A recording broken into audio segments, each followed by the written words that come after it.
Nós, quando lemos as Escrituras, nós vemos, por exemplo, que Abraão era dizimista, Jacó era dizimista, depois Moisés era dizimista, e não só era dizimista, mas Deus mandou colocar na lei de Moisés. Os judeus eram e são dizimistas, ou como que a gente pensa que as sinagogas são mantidas até hoje? Os judeus são dizimistas. Você sabia que o Silvio Santos, que é judeu, é dizimista?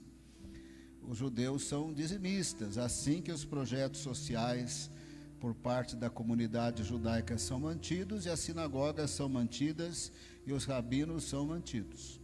Quando a igreja foi fundada, eles eram judeus. Quando eles começaram a se reunir nas casas, porque eles não tinham igrejas, por tudo que sabemos, as igrejas surgem a partir do quarto século, quando Constantino se converteu. Então os templos pagãos construídos pelo Império Romano, que tinham as imagens dos deuses gregos, que também se tornaram deuses romanos, foram retiradas, e as igrejas passaram a se reunir nos templos. Foi exatamente nesse momento, por tudo que sabemos, é que começaram a fazer a imagem do São Pedro, do São João, da Nossa Senhora. Começa aí no quarto século, não começa antes disso. Até então nós não tínhamos um prédio assim como esse, uma sinagoga, nós não tínhamos isso, mas as igrejas mantiveram um jeitão de sinagoga, mesmo nas casas. Por exemplo, na sinagoga tinha os presbíteros, no plural. Eles eram os anciãos que se reuniam e resolviam as questões à luz da lei de Moisés, questões pastorais, de casamento, seja lá o que for, eles resolviam à luz da lei de Moisés. Quando surgiram as igrejas, as pessoas se converteram, os apóstolos instruíram, eles instruíram também à luz de uma tradição judaica. Eles tinham os presbíteros, plural, eles tinham os diáconos, plural, de tal maneira que eles se reuniam e eles tomavam as decisões. Quando Paulo escreve sobre os critérios para eleger um presbítero, ou para eleger um diácono, os critérios são mais ou menos os mesmos. Tem que ser crente, boa reputação. Se não tiver boa reputação, não vale a pena. Tem que ter bom testemunho dos de fora, não pode ser aquela pessoa queimada na cidade, que tem mau testemunho na cidade. Quer dizer, os de fora têm que dizer, aquela pessoa é íntegra. Não só os de dentro precisam dizer que aquela pessoa é íntegra. Então ele tem que ser casado com uma mulher só, porque tinha poligamia, não podia ser dado ao vinho, de tal maneira que não podia ser neófito na fé, tinha que ter conhecimento das Escrituras e uma reconhecida caminhada com Deus. Bom, mas esses critérios também eram seguidos nas sinagogas, eles eram judeus, então eles fundaram igrejas muito à semelhança das sinagogas. Sendo assim, eles também eram dizimistas, eles também contribuíam. Quando nós lemos o livro de Atos, quem que mandou eles coletarem alimentos para distribuir para as viúvas? Se você ler ali os evangelhos, Jesus vai estar preocupado com os pobres, é para estar preocupado com o pobre, mas você não tem nenhum verso assim, colete alimento para distribuir para as viúvas. Mas eles fizeram isso automaticamente.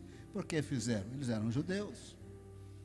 Dos dízimos e das ofertas, eles socorriam as viúvas e os órfãos. E Tiago até disse que a verdadeira religião é cuidar das viúvas e dos órfãos. Tem que ter um coração voltado para os pobres. Por isso que a gente tem o quilo do amor, e por isso também que a gente tem muitas ações que vocês não sabem ligado ao quilo do amor. Nós temos pessoas que contribuem, que vocês não sabem, não querem ser conhecidas sobre isso. Nós temos ofertas especiais para completar as cestas básicas. Nós temos socorridos não só famílias da igreja, mas famílias que não são da igreja e que naquele dado momento, se eles não forem ajudados, não vai ter comida. Não vai ter comida para as 4 crianças, 5 crianças. Nós estamos falando da África, onde temos missionários, nem do Nordeste, onde temos obreiros. Nós estamos falando de aqui Araçariguama. Famílias que num dado momento não têm o que comer e têm sido socorridas pela igreja. Nós vamos tirar foto disso? Não, nós não vamos tirar foto. Nós vamos colocar no Facebook? Nós não vamos colocar no Facebook.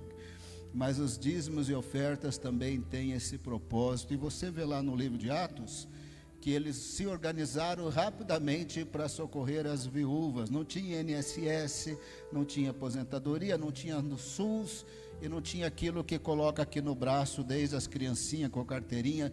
Eu não falei a palavra que começa com V, senão a inteligência artificial derruba esse culto aqui na hora. É uma longa história para isso. Não podemos nem falar a palavra mais, que cria problema para a transmissão do culto. Então não tinha nada do que nós temos hoje. E os apóstolos estavam organizando distribuição de alimento para as pessoas pobres. É nesse contexto que as igrejas, há muito tempo, se reúnem no domingo. Segundo Justino Mártir, no segundo século, as igrejas se reuniam no domingo. Por causa do problemão que deu sobre a guarda do sábado no primeiro século, eles se reuniam no domingo, e nós estamos nos reunindo no domingo até hoje. Alguns lugares do mundo tem que ser na sexta ou no sábado, por causa da religião predominante lá, e porque o feriado lá é na sexta ou no sábado. Mas normalmente as igrejas se reúnem no domingo. Elas continuam com os mesmos critérios de eleição de presbíteros e diáconos, continuam com as mesmas tradições de dízimos e ofertas para pagar as despesas e fazer toda a assistência social, cuidado, e pelo menos, se não sustentar muitos missionários, mas sustentar algum missionário pelo menos, o que nós fazemos. Malaquias 3:10, vou ler aqui na Nova Almeida atualizada, muito parecida com a NVI,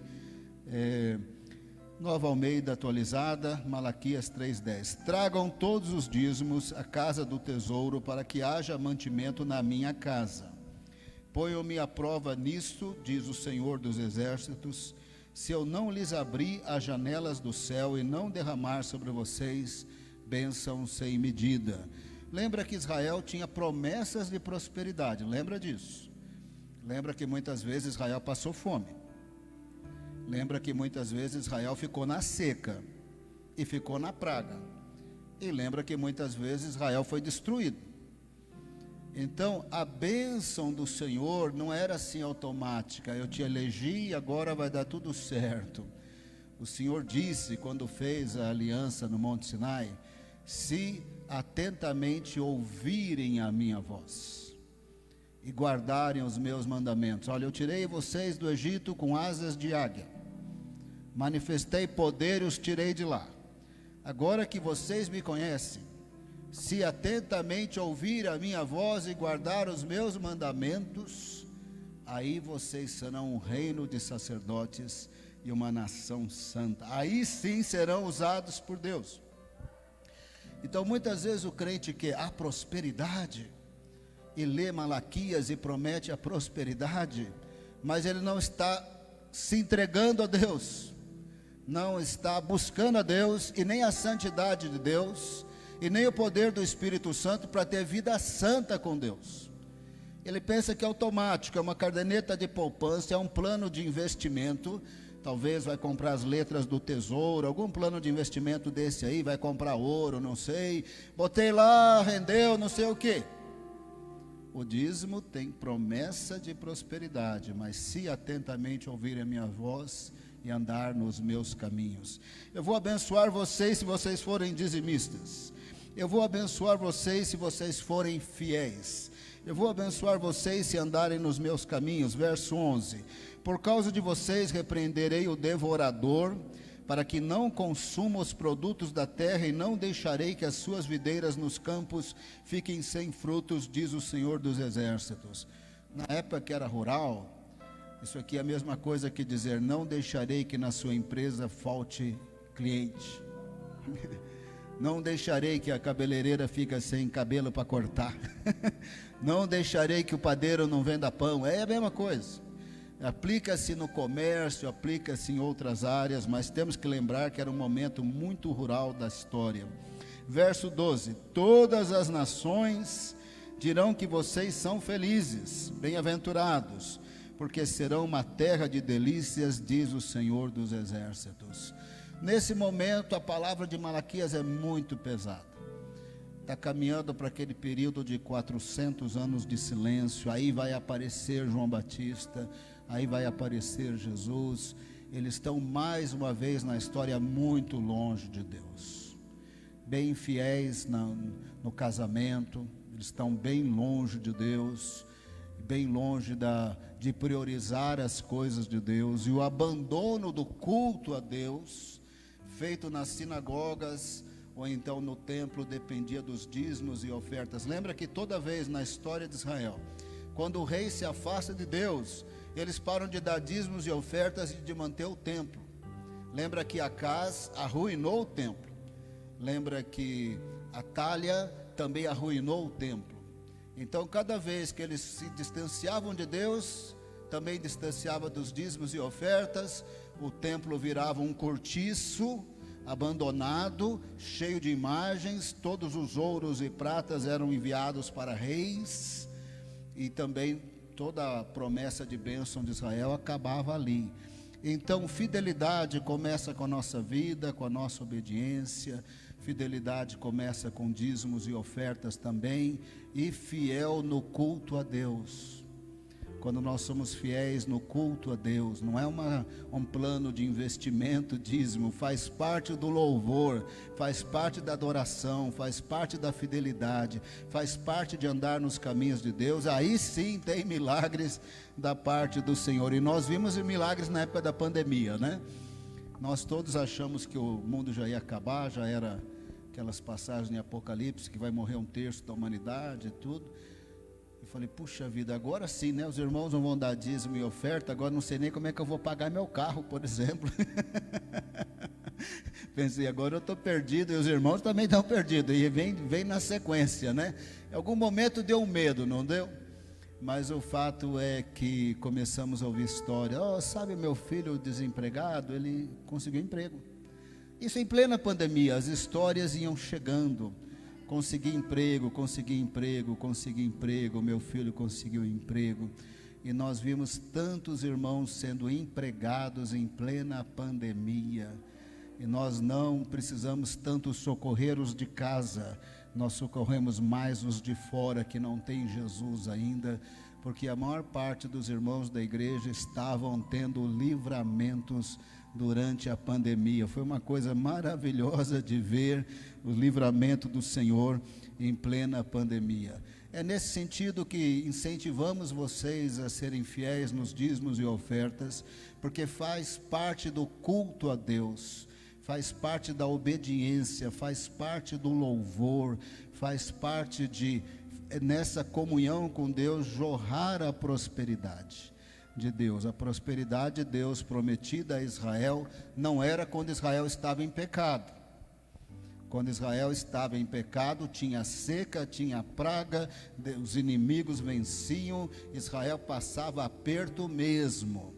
A prosperidade do Senhor é no contexto de fidelidade, de andar nos caminhos do Senhor, para a honra e glória do Senhor.